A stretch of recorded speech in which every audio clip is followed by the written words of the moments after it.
Hello, my name is Krista and welcome to my channel Crystal Clear. Today I thought to share with you how I made a candle using moose tallow and beeswax. Sometimes the animals have a lot of fat in them and I cannot feed it all to my dog. So I wanted to find some alternatives what to do with the excess fat, and this time it happened to be from the moose. I thought making candles would be easier than, for example, making soap.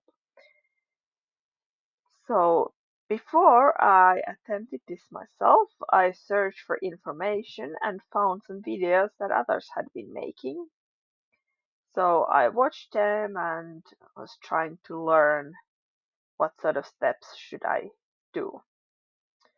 The beeswax I got when I purchased some beehives this summer, and since there could be a risk of some disease, I didn't want to use the old frames in my own hives. So I decided to melt the wax and clean it. First melting I did outside already during the summer. I used the old juice steamer, which was recommended in a beekeepers group in Facebook. But to be honest, I am not totally convinced that if it was the best way. I had a lot of trouble with it.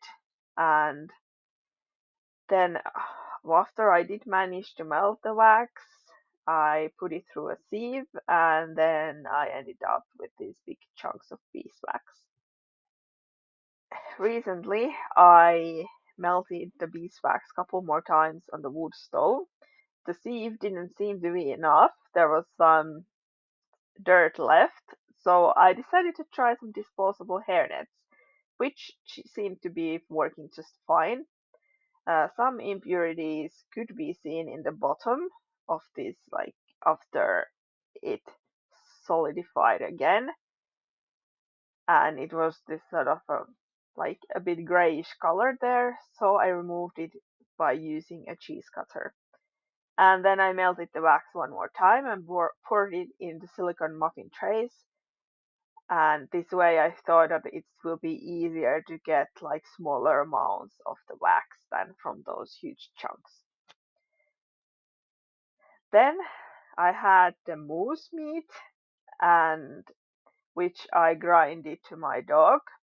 But then there was this excess fat, which was like way too much for me to give for my dog.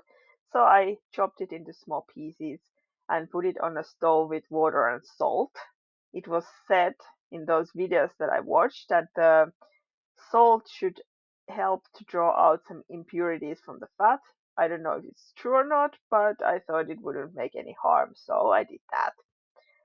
After boiling the fat pieces for some time, I took this hand blender and used it to make everything smaller, and then I was boiling it for some time still. Then I strained the stuff and which I had managed to create, and then I left it to cool down and solidify. I removed the extra stuff from the surface and melted the fat again, strained it, let it cool, removed the excess, and I repeated this process few times. But I noticed that it was not enough either, so I used a hairnet, and finally the tallow that I managed to get seemed like it was quite clean. So also this one I melted one more time and put it in this silicone mold that it will be easier for me to cut it. Then when I had both the beeswax and tallow, I could actually start the candle making. So I prepared the silicone mold I had, this sort of candle mold this time. I waxed the cotton candle wicks that I had in a roll. I used the beeswax for that, and then I used the scale to measure the tallow and the beeswax so that I had about 20% of beeswax. I melted first the beeswax because it takes a bit longer time to melt, and then I only added a tallow when the wax was melted. And then after the mass was totally liquid, I poured it into the silicone mold, and I was maybe a bit too excited to see the final result, so I took it maybe out a bit too fast, and there were some problems with the surface. But I think it will do since the candle was for myself. And then last weekend I tried to burn the candle. It burned quite fast, which was to be expected since the tallow is really soft and burns quite fast.